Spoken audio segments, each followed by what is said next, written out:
नमस्कार मित्रांनो. Big boss Marathi season 5च्या घरात आपण आज बघणार आहे ते घराला मिळणार आहे तो नवीन कॅप्टन.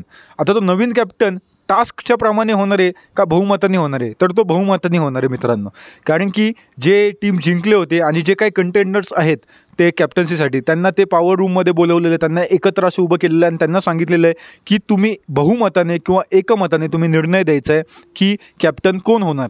तर त्यांचा काही निर्णय होत नाही आहे. त्यांना कोणी, प्रत्येकाला तर कंटेंडर व्हायचंच आहे, प्रत्येकाला कॅप्टन्सी मिळवायचीच आहे. आणि जर का एखादा जर का म्हणला की मला नाही व्हायचं तर मग त्याला भाऊच्या धक्क्यावरती तर रितेश भाऊ सुनवणार किंवा मग त्याचा ऑडियन्स नाराज होणार. म्हणून प्रत्येकजण माघार काय कोणी घेत नाही आहे, प्रत्येकजण पुढाकार घेतो आहे, प्रत्येकजण बोलतं की मला काय कॅप्टन व्हायचंच आहे. पण त्याच्यामध्ये आपण जान्हवी पण एक डिक्लेअर करताना बोलते की बिग बॉस हे काही बहुमत होत नाही आमच्याकडून आणि तुम्ही तुमचा निर्णय सांगा.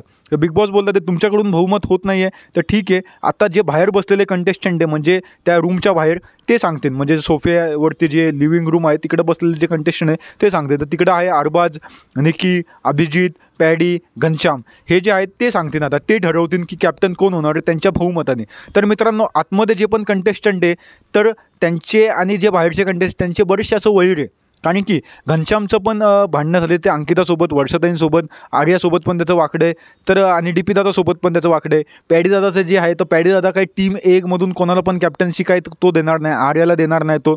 तर असं सगळं एकूणच गणित बघता असं वाटतंय की डी पी दादा किंवा मग वर्षाताई कॅप्टन्सीच्या कंटेंडर होऊ शकतात, म्हणजे ते कॅप्टन्सी त्यांना भेटू शकते असं मला तरी वाटते. कारण की वर्षाताईंना तर एक फ्रंट रनर तर मी बघतोच आहे, पण जर का आउटसाईड चान्स असेल तर मग सूरज किंवा मग डी पी दादाचा असू शकतो. पण तरी पण मला तर वाटते की जे पण सूरजला जे पण सपोर्ट करतील त्यांच्यासाठी एक न्यूज आहे.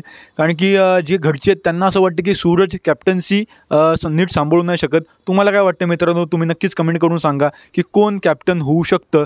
जय हिंद, जय महाराष्ट्र.